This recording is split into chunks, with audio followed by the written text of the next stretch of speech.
Hi guys, how you doing? I'm doing okay. Right now, I'm in the middle of um, responding to opinions and thoughts by Bernie Sanders, who is running for president. And I had said that um, apart from other Democrats, liberals, the press, and the media, he is the only person asserting each statement as opinions, thoughts, and beliefs, which they are. They are not rooted in facts. He is not stating them as though they were facts. He is stating this as opinions, thoughts, and beliefs. And it's for that reason, and that reason only, that I respect Bernie Sanders.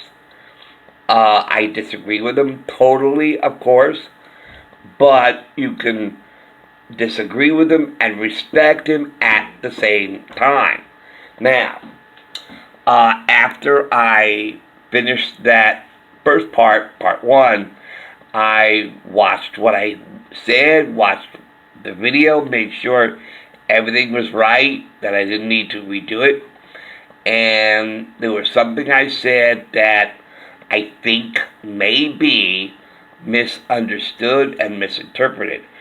So I will elaborate on it and make clear on it that one issue later on.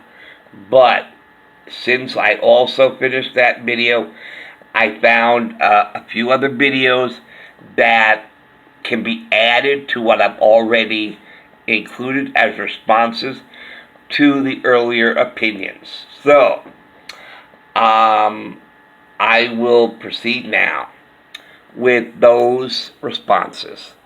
So, here we go.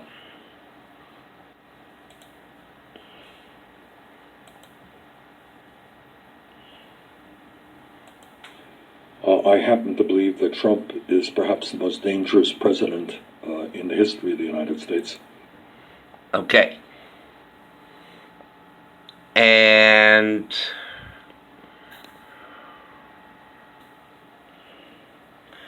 so he is the most dangerous. You believe in your heart that he is the most dangerous president in the history of the United States. And what else do you believe? His administration is corrupted. Okay, you think his administration is corrupt. Okay. Let's see if your opinions and feelings and thoughts are based on reality. When you look at what we've done for the vets and what we've done for the military, with the vets we have choice, and now, as you know better than almost anybody I can speak to, that was phase one of choice. We're going to phase two and then ultimately to phase three. We're doing it in steps. When you look at all of the things we've done for building up our military and all of the things, I don't think, if you go just based on the record, I don't see how anybody wins. We've done a lot. If you look at unemployment, we're at a 50-year low. Absolutely. For African Americans and for Hispanics and for Asians, we're at an all-time historic low. The history of our country low. And I don't know if somebody can do better than that. Good luck, but it just doesn't seem that based on the record, somebody's going to do real well. It's a fair point, Mr. President. And on New Year's Eve, tonight, a lot of our viewers, it's a time for reflection. You look back on 2018, you look forward to 2019. If I could, Mr. President, on a lighter note, your winners and losers from 2018, who are the big winners and who are the big losers in the last year? Well, I think the winners are the American people because we've gotten them tax cuts and we've gotten them jobs like they've never had before. We've taken care of our military. We've rebuilt large portions and very shortly all of our military, which was totally depleted under the previous administration. So I really think that the big winners are the people of this country, the people of our country, and that makes me very happy. Okay. So with that, I cannot see how this administration is corrupt based on what Donald Trump accomplished in 2018. So I did not elaborate at the beginning of this video, but yes, I came across this video from Fox News, New Year's Eve from 2018 to 2019. And that's what Donald Trump said about 2018 and what he sees for 2019. So this is a year old. So compare that to what we see now as we begin 2020. So, okay, here's his next opinion.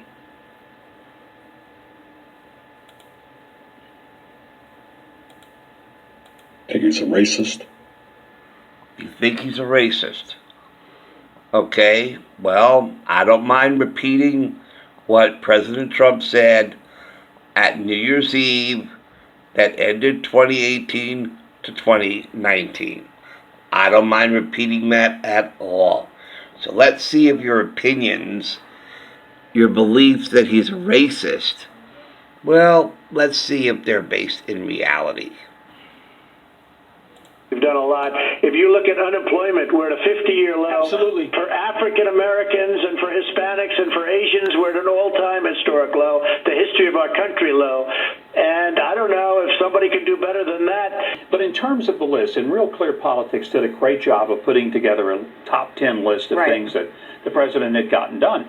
I think one of the most significant is the historic levels of employment for minorities. The all-time low unemployment for African Americans and Hispanics matches the lowest they've ever had. So here's the big question, Julie.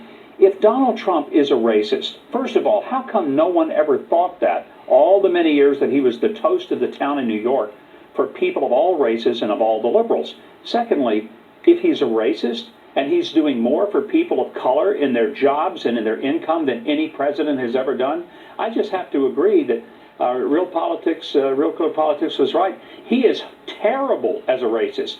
He is a failure as a racist because he's really doing things that are lifting up people of color like no one else ever has. I'd like to also...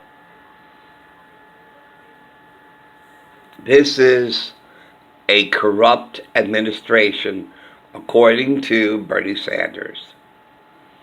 In 2018 alone, look at what he's accomplished in 2018 alone.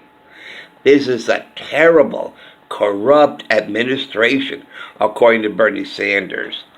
Almost 4 million jobs created, more Americans now employed, 400,000 plus manufacturing jobs, unemployment claims at a 49-year low, and median household, not the rich, not the super rich, not the 1%, median household income, the highest ever.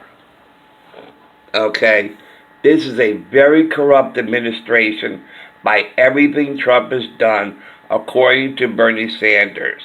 Now, I'm not saying this is what Bernie Sanders is referring to when he says this administration is corrupt. What I'm saying is I don't see it. Looking at everything he's accomplished in 2018 alone, not even talking about 2019, okay, last year. This is 2 years ago. I do not see where this is a corrupt administration. I really don't. That unemployed for minorities is at its lowest ever. And he has done so much for the military, for veterans, making trade deals in all the countries. You know, I mean, I don't see where this is a corrupt administration. And as you heard Senator Huckabee said, he is a failure as a racist. He is a horrendous failure as a racist. And what he's done for people of color and Asians, Hispanics, and so forth. If Trump is supposed to be a racist, he's terrible at it. He's so terrible at it. He's a terrible racist. He's terrible at it, I should say. He's terrible at being a racist. And I agree with Senator Huckabee. Okay. Next, we will go to the next issue, which I covered in the last video. Go ahead, Mr. Sanders. What do you think he is? Xenophobe. A xenophobe. A xenophobe. Someone who is afraid of strangers.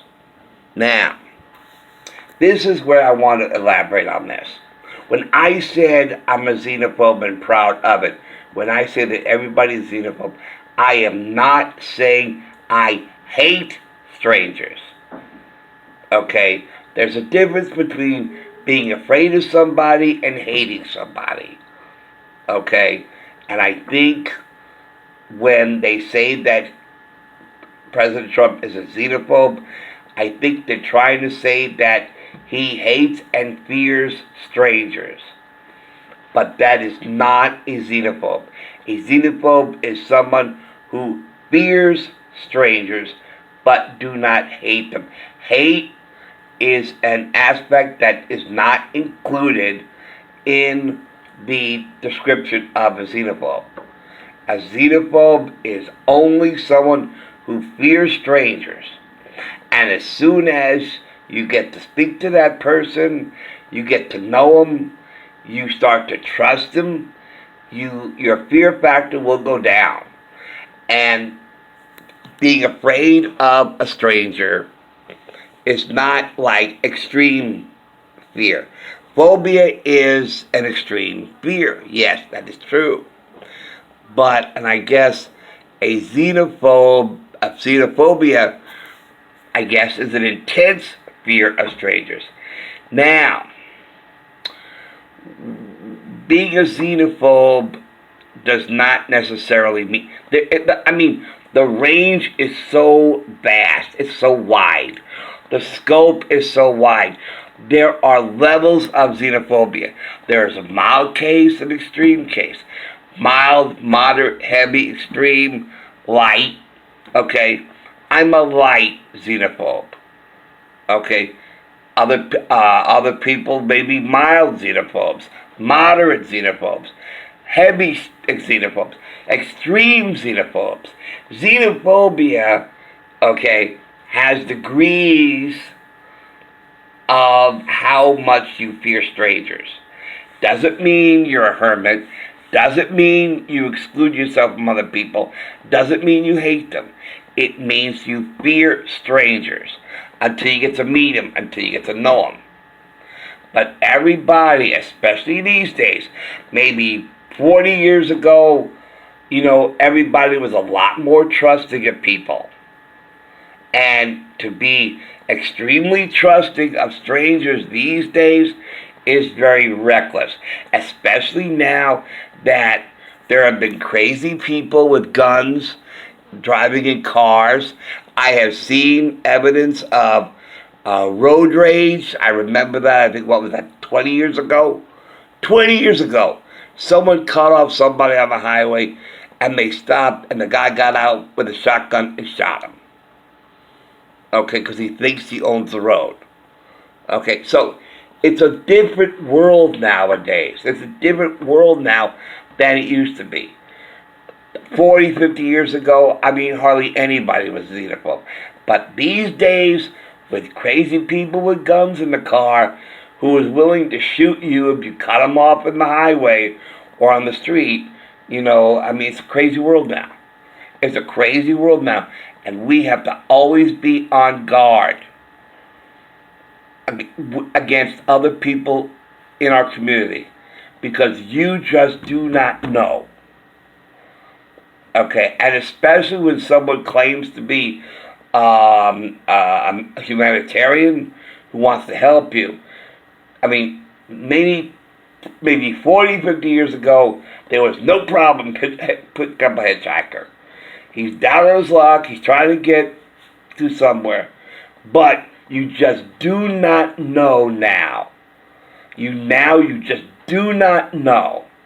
if someone who claims to want to help you have other motives. It's a different world now than it used to be when I was a kid.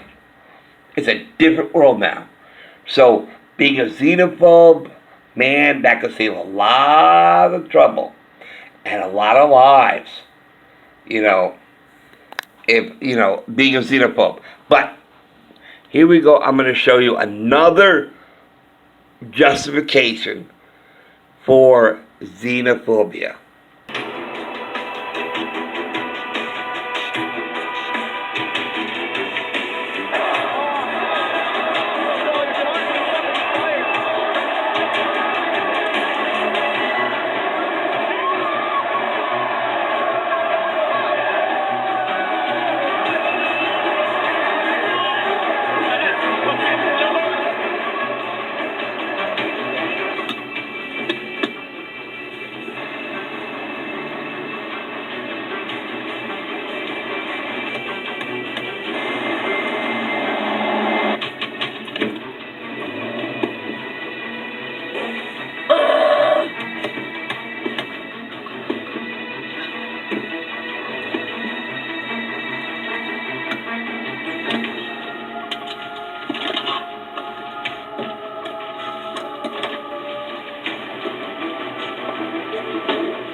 up?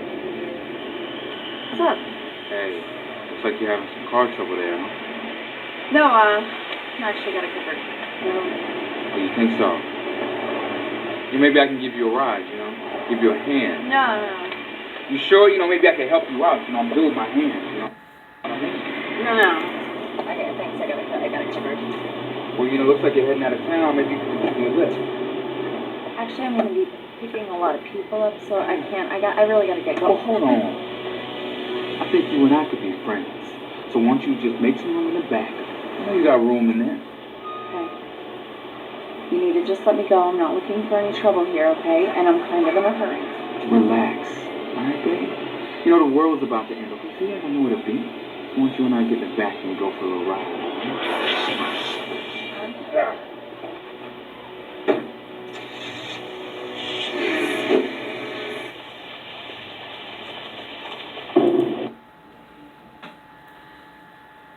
Okay. Is it a terrible thing to fear someone who just walked up to you out of the blue on the street? Who says, maybe I can give you a hand, maybe I can give you a lift somewhere? Do you trust that person? Or do you fear him? Or do you not trust him and you fear what he might do? That's a xenophobe. Doesn't mean you hate them. It only means you fear them. You're afraid of them. So, I think that covers. So, when I say I'm a xenophobe, that's what I mean. I do not hate them. I always hope that we can get rid of hatred and selfishness, greed, violence, but we're not there yet. We're not there yet. We have a long way to go to achieve that in our world. But as it is right now, there's a lot of greedy, selfish, unstable people in our society. And we always have to be on guard wherever we are. And that's called being a xenophobe. And each person has his or her own degree of xenophobia. But we all are xenophobes. Every one of us. And that is what I mean when I say I'm a xenophobe and damn proud of it.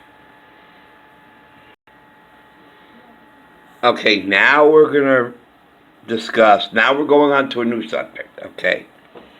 We're now going to respond. I'm going to respond now with his opinion. Again, this is his opinion. He thinks that President Trump is a homophobe. Homophobe. Homophobe. Okay, he said that rather quickly. Okay. A homophobe. Okay, as I always said, you're entitled to your opinion, Mr. Sanders. I respect you for that. Let's see if your opinion, your feeling and your thoughts, but most importantly, your opinion, is based on reality and truth.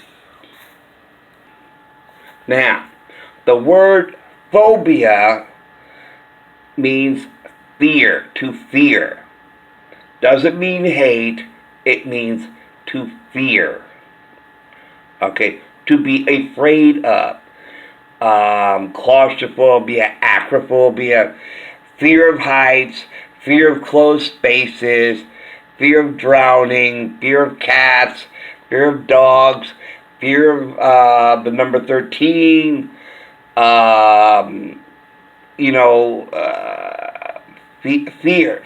fears. That's what they are. Fears. They're not hatreds. The word phobia means to fear. Doesn't mean to hate. It means to fear. So someone who's a homophobe means they're afraid of homosexuals. Doesn't mean they hate them. They're afraid of them. Just like claustrophobia, a fear of being in enclosed spaces.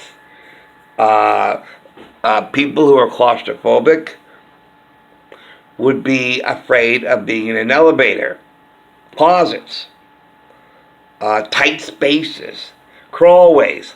If you have to go through, someone who has claustrophobia, someone who has fear of heights. Okay, fears. They're fears. They're not hatreds.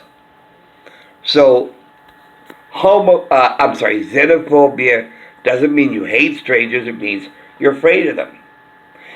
A homophobe, which is a very strange word, because I don't think anybody is afraid of homosexuals.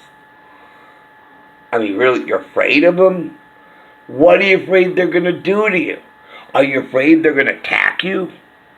So, homophobe, I think, is a very strange word. I do not believe it even exists. If I did a polling, are anybody afraid of lesbians and homosexuals? Are you afraid of them? I'm not asking you, do you hate them? Are you afraid of them? And I can't imagine anybody being so terrified of homosexuals and lesbians that they would stay clear of them. I'm so afraid of them. Oh my God, I'm so afraid of them. Please, I don't want them near me. I'm so afraid of them. I'm afraid of what they'll do to me. I don't think anybody is a homophobe, but this is what Bernie Sanders believes, that President Trump is afraid of gays and lesbians. He's terrified of them. He is so afraid of them. Doesn't hate them. He's just so absolutely terrified of them. Let's see if that opinion of him rings true. Now we are told that the great debate is about who gets to use which bathroom. This is a distraction from our real problems. Who cares?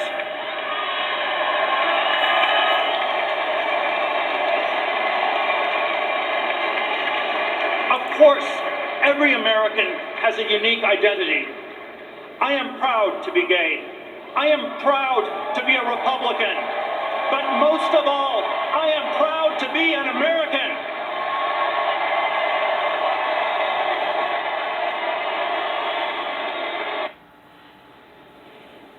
That was Peter Thiel, billionaire co-founder of PayPal, speaking to the convention earlier. An interesting moment, and I'm going to turn to my panel here for their impressions of the crowd's reaction as Peter Thiel delivered those lines. Major, what did you observe? So I think one of the things that you can say about the Trump faction of the Republican Party, which we now know is a very large faction, is they are not as hung up about some of these issues as other sections of the old Republican Party. I mean, one of the things that Ted Cruz talked about when this issue of transgender bathrooms, that he hit that issue relentlessly to very minimal effect. And Trump did not. Trump sort of danced around it, but you can more or less tell whatever he was saying, he was not opposed to it, and he wasn't going to invest any political capital or outrage in it at all. Right. He just doesn't care. And in talking to Trump supporters, they really do want a kind of core reductionist to things that matter most in their lives. What are my wages? What is my economic future? And what is my security? And that's basically it.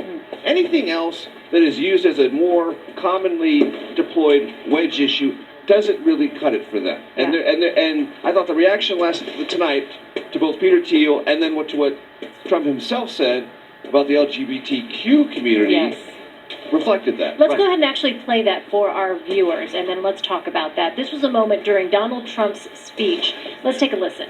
As your president, I will do everything in my power to protect our LGBTQ citizens from the violence and oppression of a hateful foreign ideology. Believe me.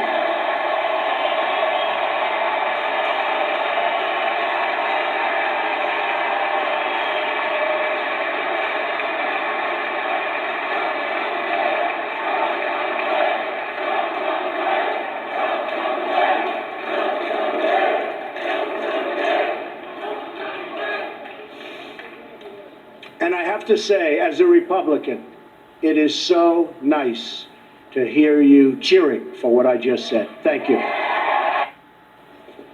All right, so an unscripted moment there, we should note. That last bit that you heard there, Donald Trump responding to the cheers that he heard from the crowd. Steve Chigueras, your CBS News senior political editor, that was not part of his original script. No, that last line was not. Mm-hmm. Again, we talked earlier about these sprinkles of compassion, and that was one of them. And it goes back to this idea of, could Donald Trump show America what all these character witnesses, his family, his friends and business associates who came out to this convention and spoke about over the last few days, about how this guy is different behind the scenes than he's been on the stump.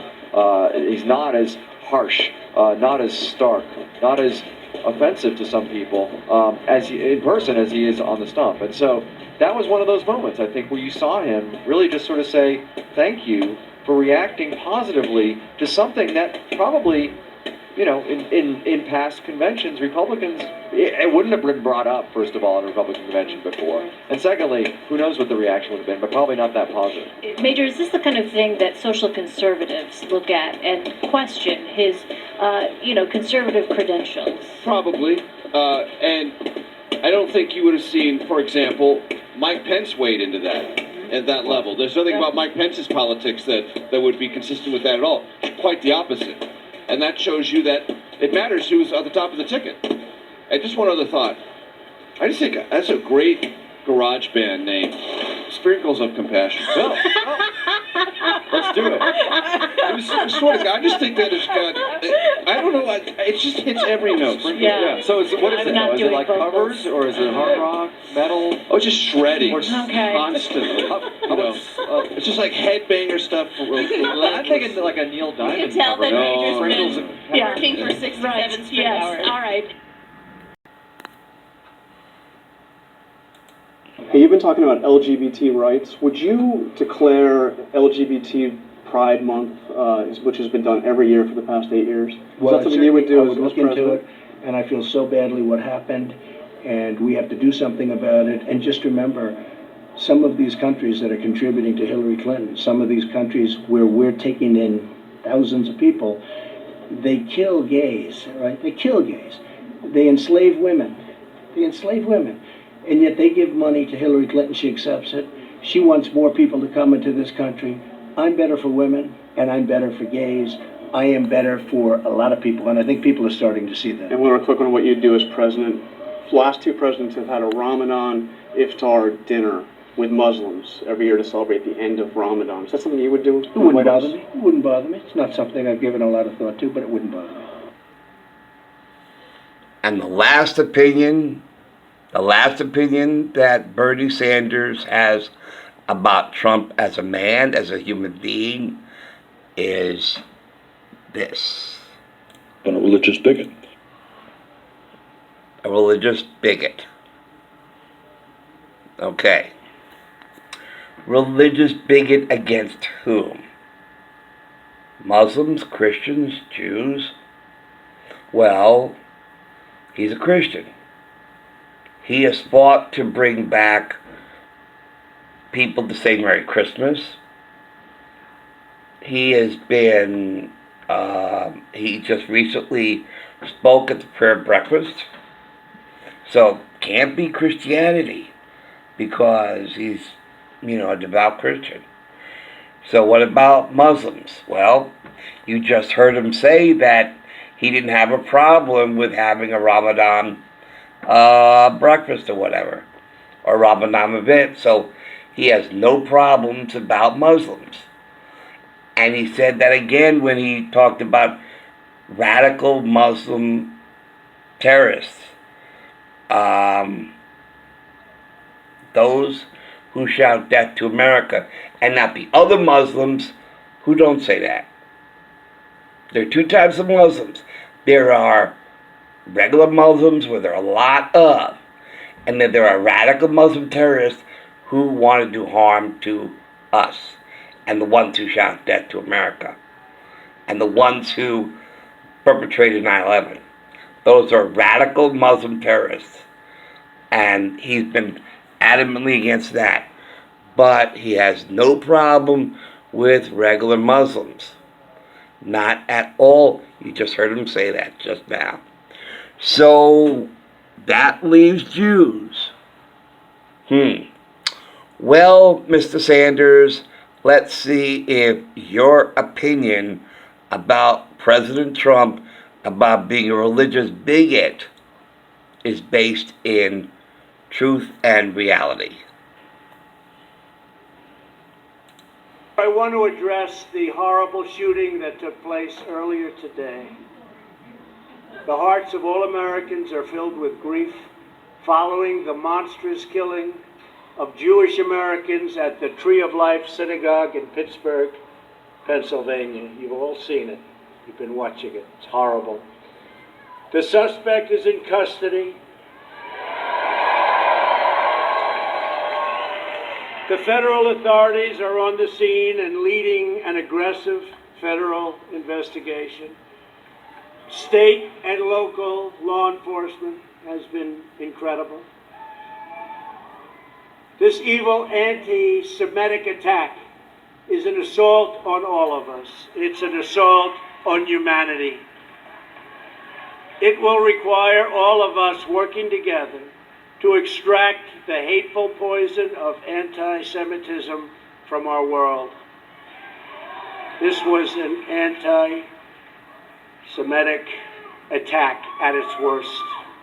The scourge of anti-Semitism cannot be ignored, cannot be tolerated, and it cannot be allowed to continue. We can't allow it to continue. It must be confronted and condemned everywhere it rears its very ugly head. We must stand with our Jewish brothers and sisters to defeat anti-Semitism and vanquish the forces of hate. That's what it is. Through the centuries, the Jews have endured terrible persecution, and you know that. We've all read it, we've studied it, they've gone through a lot. And those seeking their destruction, we will seek their destruction. Now, when you have crimes like this, whether it's this one or another one on another group, we have to bring back the death penalty. They have to pay the ultimate price. They have to pay the ultimate price. They can't do this. They can't do this to our country. We must draw a line in the sand and say very strongly, never again. Okay. Well, we covered quite a lot in this video, and there's just one more issue to cover, and we will do that in the next video, part 3. So, thank you for watching, thank you for listening, and I'll see you later. Take care.